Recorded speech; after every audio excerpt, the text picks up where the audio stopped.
Valentine Gatti, PCA du RIP+, le RIP+, qui est le réseau ivoirien de l'organisation des personnes vivant avec le VIH en Côte d'Ivoire. Alors pourquoi ce ruban, ce V aujourd'hui, pourquoi 30 ans dans la vie de quelqu'un, c'est une maturité.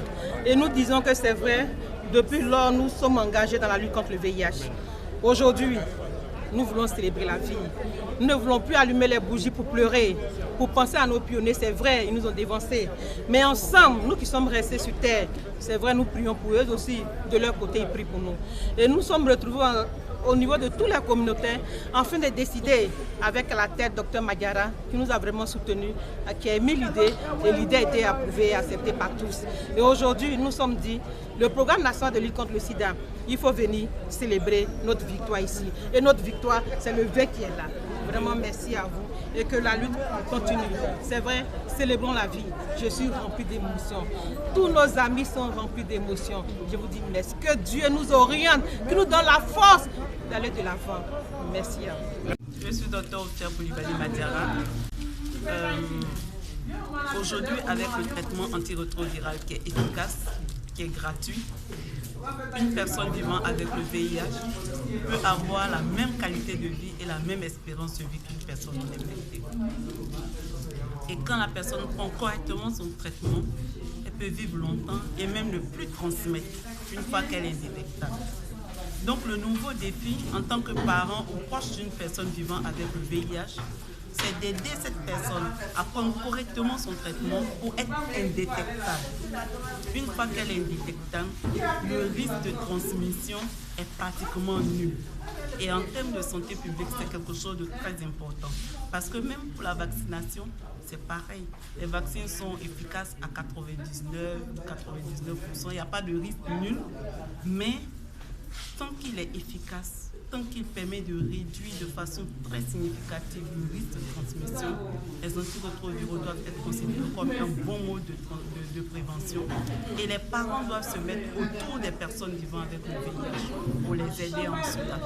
Plutôt que de les stigmatiser, de les rejeter, de les mettre dans une situation où les personnes refusent de prendre leur traitement et continuent de transmettre la maladie, il faut plutôt les aider à prendre correctement leur traitement et à devenir indétectables pour que ces personnes puissent aider aussi à protéger les autres et à rompre la chaîne de transmission. Kwame, directeur coordonnateur du programme national de lutte contre le sida. Donc, la question majeure qui m'a été posée, c'est quoi la voie de transmission principale en Côte d'Ivoire? Et comme je disais, la voie de transmission principale, c'est la voie sexuelle. Et quand on dit la voie de transmission du VIH en Côte d'Ivoire et la voie sexuelle, il faut retenir quelques éléments quand même. C'est que cette transmission sexuelle survient lors de rapports sexuels non protégés. Donc un rapport sexuel vaginal non protégé, un rapport sexuel anal non protégé, un rapport sexuel oral non protégé. Mais ce qu'il faut retenir aussi, c'est que le rapport sexuel anal, que ça se fasse avec une femme ou avec un homme, c'est le même risque de transmission. Donc, il faut qu'on retienne ça. Et c'est un élément important. Parce que les gens ont tendance à penser qu'un rapport sexuel anal avec un homme, c'est cela qui transmet le VIH. Et qu'avec une femme, il n'y a pas de risque. Non, c'est le même risque de transmission. Il n'y a pas de différence.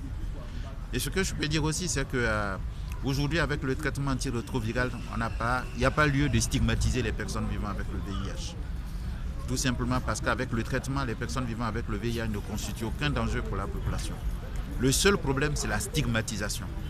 Et plus nous stigmatisons les personnes vivant avec le VIH, plus nous les poussons dans la clandestinité et à les rendre dangereux pour nous. Donc nous sommes nous-mêmes notre problème et la solution à nos problèmes par rapport au VIH. Et il faudrait que tout le monde puisse prendre conscience de cela. Que désormais on ne doit plus stigmatiser les personnes vivant avec le VIH. On ne doit plus stigmatiser les populations à haut risque, comme les hommes ayant des rapports sexuels avec les hommes. Et parce que les rapports sexuels anaux avec des femmes, c'est le même risque de transmission.